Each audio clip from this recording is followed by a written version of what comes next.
Family akkam jirtu egaa akkuma beekamu chaanaalii keenya irratti forex waliin waan ol qabatuu fi verification accountii keenya akka verify goona Binance platformota forex fi fayyadu waliin ol qabate video gaggabaaboo hojjechaa turuun kiyya yaadatama.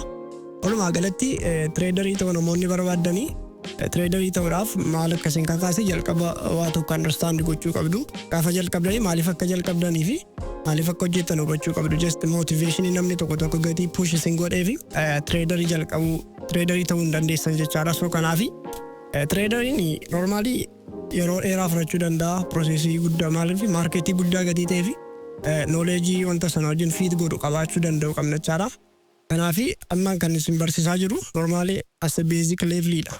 Maaliif just akkamittiin akka jalqabnu akkamittiin akka processii keessa darbinee profitability ta'uu dandeenyudha jechuudha. Namni kamiyyuu forex traderii ta'uu danda'a.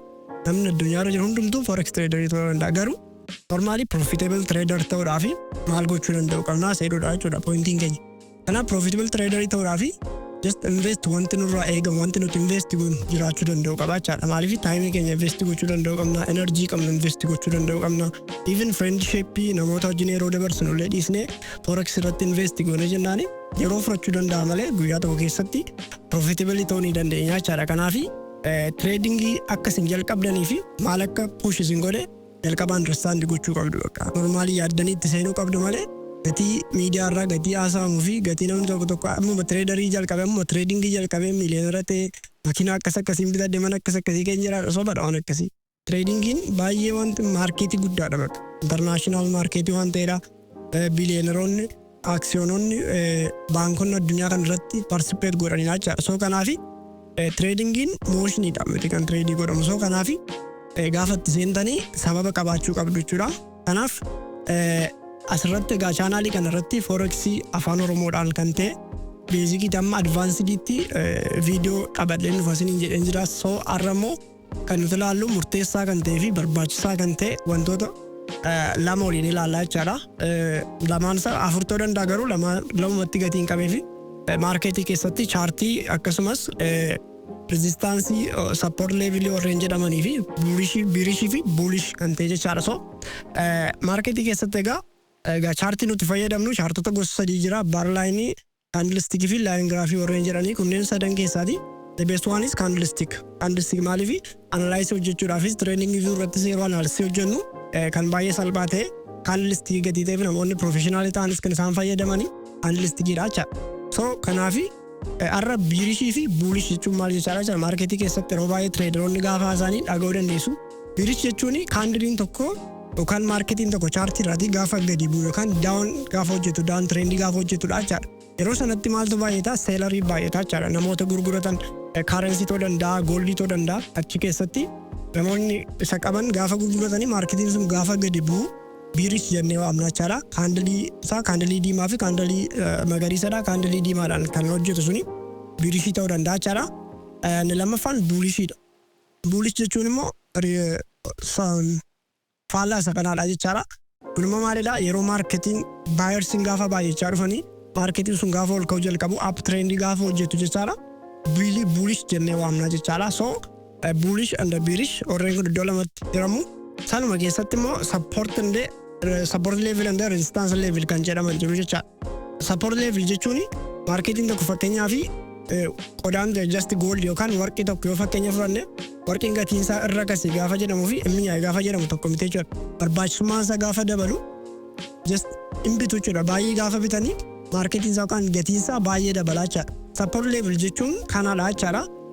Fakkeenyaaf yoo fakkeenya tokko fudhannee ilaalle wanti gara fuulduraatti hin dabalame jedhamee confirmation adda addaa dubbatame wanta sana ilaaluudhaan namoonni baay'een predict godhanii gaafa baayersiin baay'atu support level jennaa jechaadha. Yeroo sanatti maaltu baay'ata baayersiin baay'ata jechaadha. Currency forex keessatti egaa gadi bu'uuf ol ka'aan jedhamu jira. Yeroo siizinii fakkeenyaaf scalperii trader warreen jedhaman jiru. Just targetii godhanii ammuma galanii harma profitii isaanii fudhatanii warreen ba'an jechaadha. Sana keessatti ilaallee short term frame warreen fayyadamnu isa ilaallee itti seenuu dandeenya jechaadha. Gabaabumatti support level jechuun yeroo itti baayersiin baay'atu just support jechuun afaan isaa yookaan hiikni isaa gargaaruu yookaan deeggaruu jechaadha. Maarketiin akka inni bu'u godhu baayersiin gaafa baay'atu maarketiin ol ka'uudha jechaadha. So resistance level ni jennu mo resistance ni faallaa support level ite resistance fakkeenyaa fi high seller gaafa argatu kan namoonni gurgurtaadhaan yeroo itti baay'atan jechaadha.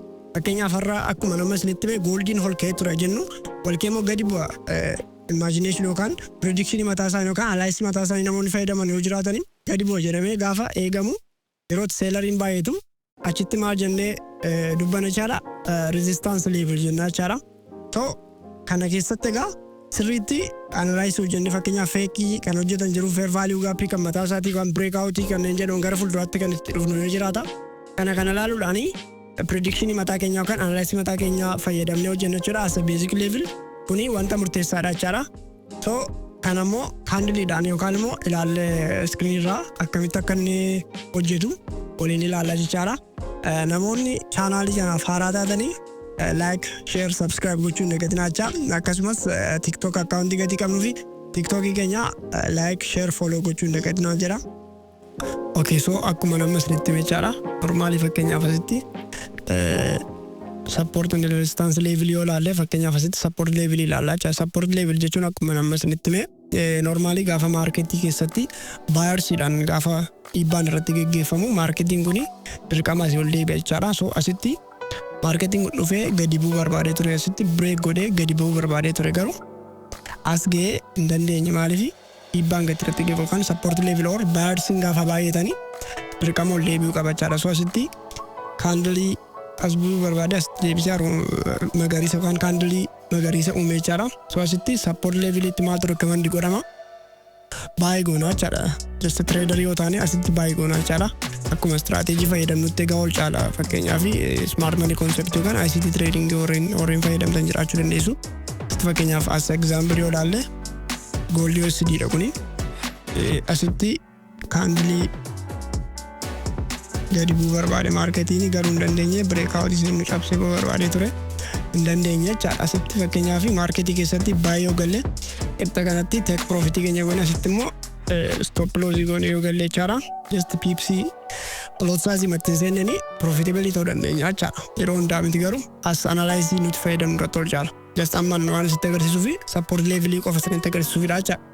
So kanaaf kana keessaa baanee yoo ilaalle immoo fakkeenyaaf resistance level waliin ilaalle immoo faallaa isa kanaa jechaadha. Just asitti yoo ilaaltan fakkeenyaaf qixa kanatti marketiin ol ba'uu barbaade just asii ol sokkuu barbaade garuu hin dandeenye. Qixa kanatti immoo gaafa maal baay'atudha normally sellersiin yookaan warreen gurguratan just trading keessatti selleriin gaafa baay'atu marketiin ol ba'uu dadhabee baay'ee resist godhee gad deebi'ee jechaadha.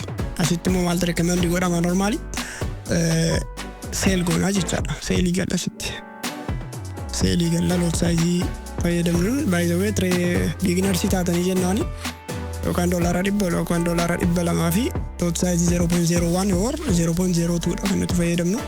Time frame scalper yaa retail trader amma taanetti scalper jedhamnu 1 minute to 45 minute dha kan nuti fayyadamnu jechaadha. So qixa kanatti walumaa gala resistance gatiiteef selling dha jechuudha kan nuti gallu. Selling gaafa gallu stop loss keenya qixa kana yoo goone profit keenya immoo as gochuu dandeenya jechaadha. Sorry. So kanaafiyyuu asitti selling dha jechuudha recommend kan nuti godhamnu. Normally bearish fi bullish level yookaan kun maqaa gara biraadhaan bearish jechuu dandeenya jechaadha. Bearish jechuun faallaa isa kanaadha. Candle diimaa ta'eedhaan kan inni deemu as bearish jechuun when it make down trend yookaan candle diimaa kan hojjete asii gadi gaafa gadi bu'u yookaan marketiin gadi bu'e gaafa jennu fakkeenyaaf bitcoin torbee kana keessaa 90 wayii galee ture miti akkasittiidhaan bearishidha jechaadha gadi bu'aa jechaadha. Gaafa gadi bu'u just sell godhama yookaan gurgurama jechaadha. So bearishii isuma kanadha jechaadha. So sellingidha kan nuti recommend godhamnu gaafa bearishii ta'us jechaadha. Bullishiin immoo sagameedha. As yoo dhuftanii qixxatti kanatti gaappii mataas yookaan fair value gap ishee jennu uume fair value gap erga uume booda asitti engulfing candle tokko hojjete then inni sokkee jechaadha asii oola. So qixa kanatti bullishii gaafa hojjetu normally maal goona Fibonacci rule waan jedhamu jira by the way. Candleen tokko asittis tokko lama sadii booda gaafa jiru baay'ee achaadha kan nuti recommend godhamnu. Yaa akka analysis yookaan akka strategy nuti fayyadamnutti garaagarummaa kan inni qabu jechaadha. So inta kanatti bullishii fi support level kan jedhamu normally walitti dhiyaatu yookaan walitti dhufeenya mataasaa qabachaadha. Bullish gaafa hojjetu normally buyingidha. Akkasumas support level gaafa seenu buy jechuudha recommend kan godhamu. Kanaafiyyuu isa kanadha jechaadha. So trader yoo taatanii obsa guddaa gadi gaafatu yeroo baay'ee isaanis marketii keessatti baay'ee bu'aa mataa isaanii gatii barbaadanii fi sobanii kaandilii akka waan bullish yookaan akka asii ol fakkeessanii deebee gadi bu'aachaadha. So kanaaf irra deddeebinee trendii gochuu qabna. Chart reading irratti baay'ee yeroo keenya dabarsuu qabna jechaadha. Isa kaan caalaattiyyuu saafota profitable yookaan akka nuti trading strategy knowledge keenya akka guddifannuuf nu gargaaranis PDF dhaan ta'uu danda'a, binnee ta'uu danda'a, online irraa dubbisuu danda'u qabna jechaadha. Kanaaf foreign trading hojjechuu barbaaddanii obsa qabaadhaa, hojjedhaa, profitable ta'uu ni danda'ama. Asumaan chaanaalii kana nu waliin subscribe gochuudhaan maatii taasisaniin jedha. TikTok chaanaalii keenyas like, share, follow gochuun dagatinaa. Thanks for watching.